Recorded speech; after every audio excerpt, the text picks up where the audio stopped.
Salam sejahtera bagi kita semua. Berjumpa lagi dengan saya di channel Penabur Benih. Saudara yang dikasihi Tuhan, mari kita menonton dan menyaksikan kesaksian seorang muslimah di mana suami istri ini mengalami perjumpaan dengan Tuhan secara pribadi. Dan sebelumnya mereka adalah muslim keduanya, namun mereka menerima Yesus oleh karena ada beberapa hal yang menyebabkan sehingga mereka meninggalkan Islam, yaitu di mana mereka mengalami hal-hal yang serupa bertentangan dengan apa yang diajarkan, apa yang ditulis dalam kitab suci mereka. Oleh karena itu, mari kita menyimak dulu video kesaksian berikut ini. Nyalakan kamera Anda. Gimana? Oh ya, oke. Udah nyala tapi kok mati lagi? Sekali saja makanya. Sekali, pencetnya sekali. Oke. Udah Bang, aduh, sorry ya bisa. Ya, Feby Triana, saya tanya dulu ini, muslimah atau apa? Aku dulunya muslim, terus keluarga aku juga muslim semua Bang. Waduh, Nah, kalau aku lagi ternyata. Sebentar, kita di sini wajib melakukan tes. tes apa? Jadi nggak boleh asal ngaku-ngaku, nggak boleh. Ya, Berapa tahun boleh. jadi orang Islam, Kak Triana? Aku pokoknya dari sampai usia 26. 26 tahun jadi orang Islam. Pastilah selama 26 tahun tuh pernah sholat ya. Banget pernah. Coba Sering. bacaan-bacaan sholat bagaimana? Nanti bohong lagi pernah ngaku Islam. Silakan. Aduh, kalau sholat aku paling baca ini aja boleh nggak? Baca Boleh. kayak Al-Quran. Apa saja bukti bahwa Anda dulu benar-benar bekas Islam. Silakan. Oke, iya. Bismillahirrohmanirrohim. Alhamdulillahirobbil alamin. Arrohmanirrohim. Maliki yaumiddin. Iyyaka na'budu wa iyyaka nasta'in. Ihdinas syirotol mustaqim. Sirotol ladina amngamta alaihim khairul maghdubi alaihim waladdallin. Amin. Ya, Kayak gitu ya, itu. Muslim ya, Muslim ya. Oke. Ya, gimana Kak Triana perjalanan? Sekarang ini di KTP masih Islam atau bagaimana? Udah Kristen, aku udah dibaptis. Udah Kristen. Jadi ya, cerita Kak Triana. kesaksian ya. Jadi aku tuh sama suamiku pun juga dia dari Muslim. Jadi kami ini berdua luar biasa. Memang dari keluarga dua-duanya juga Muslim semua. Tapi bukan karena menikah ya. Jadi suamiku itu dia juga ada pengalaman pribadi sama Tuhan. Aku pun juga sama. Jadi memang kita berdua tuh luar biasa banget. Nah, masuk ke Kristen itu aku pengen berkesaksian yang luar biasa Bang. Jadi begitu aku masuk sudah dibaptis ya, aku ada perjumpaan sama Tuhan Yesus. Itu yang aku ingat sampai sekarang ya. Jadi boleh diceritain detail nggak sih Bang? Silakan. Boleh.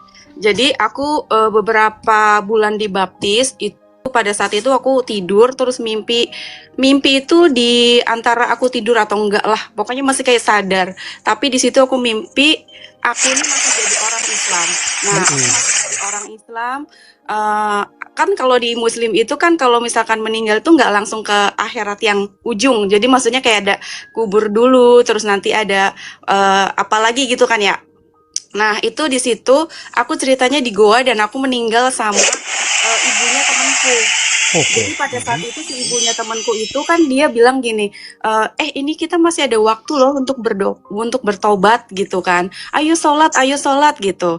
Nah, pada saat si ibunya temanku itu dia pergi mau sholat, akunya nih aku kayaknya udah nggak sholat deh. Soalnya aku tuh emang udah pindah gitu ya, kayak udah ke bawah-bawah gitu. Nah, pada saat itu tuh ada malaikat Bang, ada malaikat 2 itu tinggi dan dia jalannya tuh pakai jubah hitam gede tinggi, pokoknya tuh serem banget ya. Terus udah itu pada saat dia mau ngambil aku, Yesus tuh datang gitu.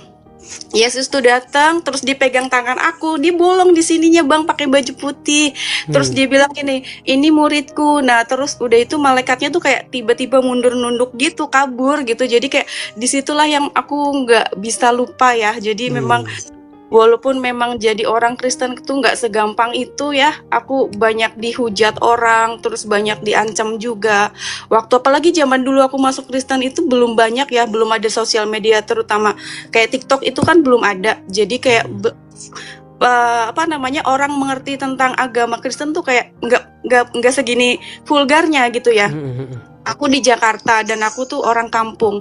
Jadi pas mau pulang itu diancam lah, mau dibunuh lah. Pas aku pulang juga mobil dibaret-baretin lah, apa-apa segala macam gitu. Aku sampai 5 tahun Bang aku nggak balik karena emang diancam. Terus udah itu juga dari keluarga besar. Untungnya sih kalau keluarga pribadi yang pokok ya kayak bapak ibu tuh mereka juga kayak ya udahlah biarin gitu. Yang penting kamu jalanin agama dengan benar gitu kan. Karena semua agama pikir orang tuaku tuh ya pasti mengajarkan yang benar gitu. Nah cuman ya dari yang orang lainnya itu kayak gitu, terus ada pengancaman. Nah itu perjalanan hidup juga ikut orang Kristen. Jadi orang Kristen ya teman-teman nggak segampang apa yang dipikirkan gitu loh. Dalam arti itu kita harus memikul salib juga gitu. Jadi orang Kristen apalagi ketika lagi terlilit masalah ya, yang keluarga yang Islam kan pastinya juga kayak apa sih namanya, Syukurin syukurin. gitu.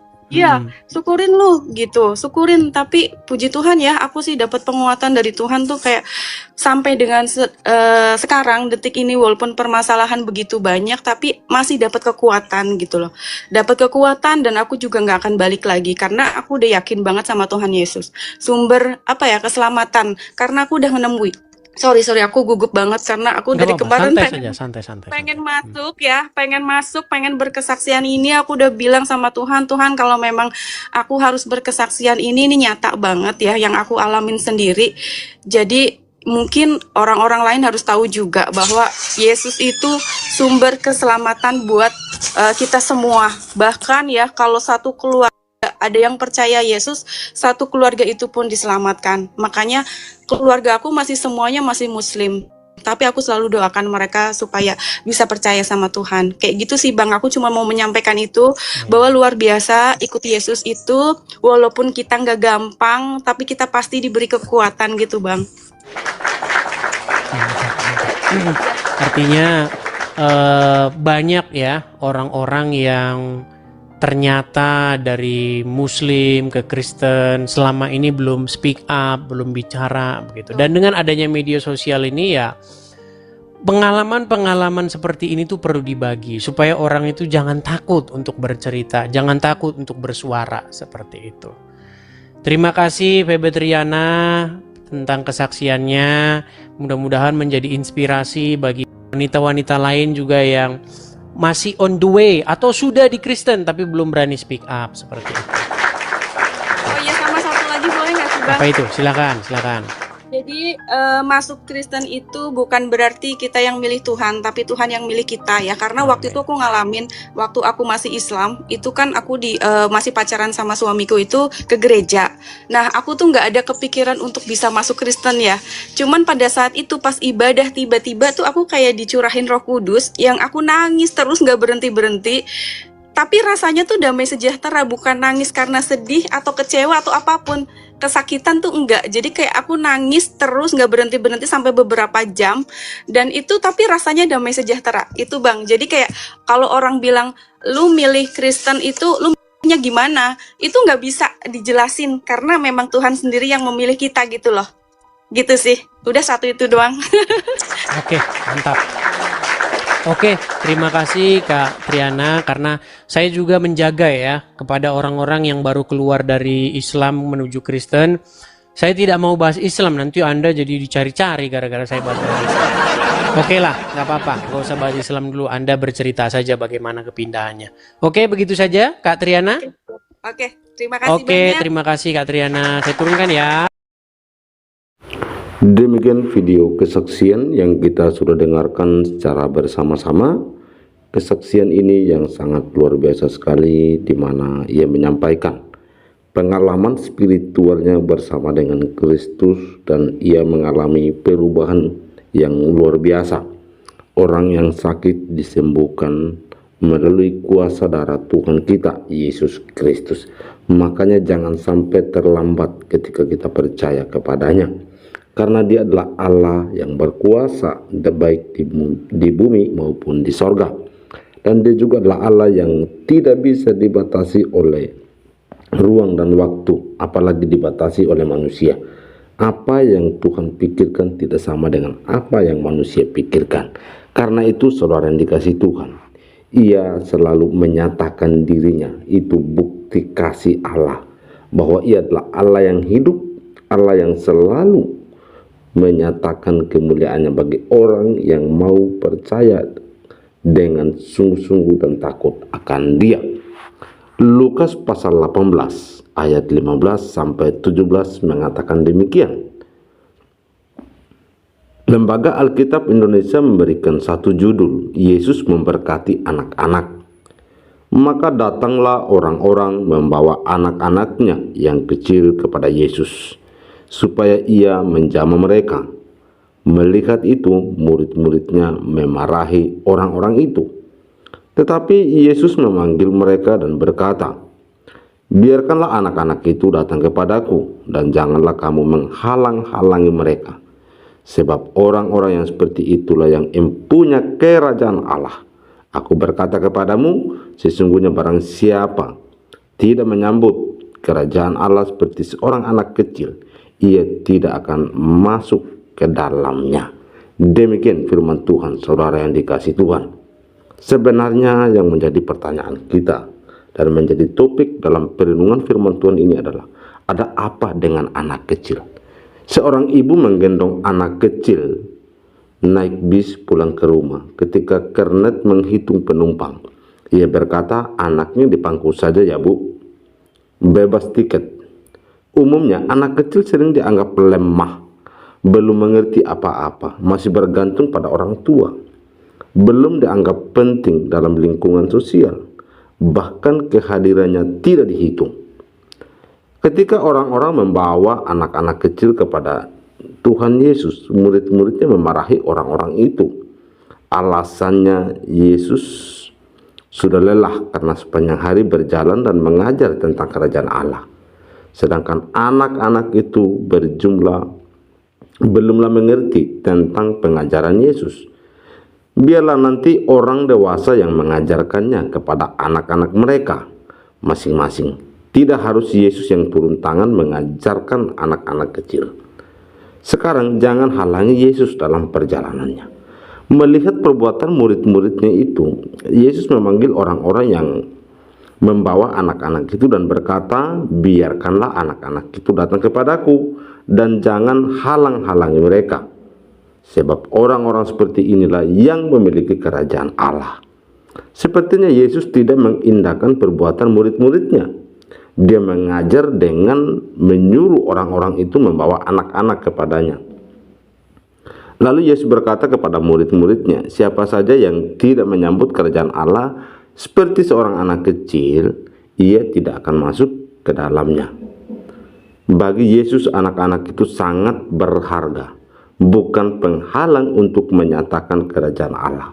Mereka berhak mendapatkan berkat Yesus dan harap dihitung keberadaannya. Ada dua anggapan orang dewasa terhadap anak-anak, menganggap penting dan menganggap tidak penting. Namun, Yesus menunjukkan kepada kita pentingnya menyambut kerajaan Allah seperti anak-anak itu. Anak-anak memilih karakter jujur, polos, mudah berteman, dan mudah mengampuni. Gambaran kerajaan Allah itu mau berteman dengan siapa saja, rela mengampuni, dan mau hidup damai di sekitar.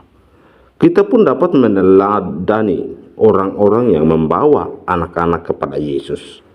Karena itu, saudara yang dikasihi Tuhan, jangan kita membiarkan diri kita dikuasai oleh pemikiran-pemikiran yang berasumsi. Tetapi di sini Tuhan Yesus menyatakan bahwa biarkan anak-anak kecil itu datang kepadaku. Dan itu lebih menekankan ayat 17 bahwa aku berkata kepadamu, sesungguhnya barang siapa menyambut kerajaan Allah seperti seorang anak kecil, ia tidak akan masuk ke dalamnya. Jadi apapun itu, anak kecil tetap berharga di mata Tuhan. Demikian dengan orang yang baru percaya kepada Kristus Yesus. Mereka seperti bayi yang masih membutuhkan susu yang murni. Mereka masih membutuhkan makanan rohani yang memang benar-benar makanan rohani tersebut adalah firman Tuhan, di mana mereka makan seperti bubur yang masih belum keras. Demikian dengan yang kita dengarkan apa yang disampaikan oleh Murtadin ini ketika ia mengambil keputusan percaya kepada Kristus, dan bahkan dalam komentar-komentar yang ia jawab, ia respon dalam TikTok, di mana ia menyampaikan kerajaan Allah, memberitakan Injil kepada mereka, bahwa kuasa Yesus itu seperti ini. Allah yang kita sembah di dalam Yesus adalah Allah yang berkuasa. Itulah yang menjadi tujuan dia menyampaikan kesaksian ini, melalui ada orang yang komentar yang mengarah kepada hal yang negatif, tetapi dia memberkati mereka. Maka dari itu ia yakin dan percaya bahwa Kristus adalah Allah yang mengampuni, Allah yang mengasihi. Maka ia juga menerapkan kasih itu kepada orang-orang yang memang meresponi kesaksian dia dengan cara yang negatif, dan bahkan mereka punya motivasi yang salah terhadap apa yang ia sampaikan.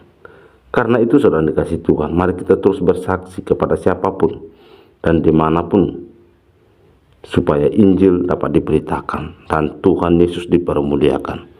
Demikian firman Tuhan dan juga perenungan dan video kesaksian yang kita sudah dengarkan secara bersama-sama.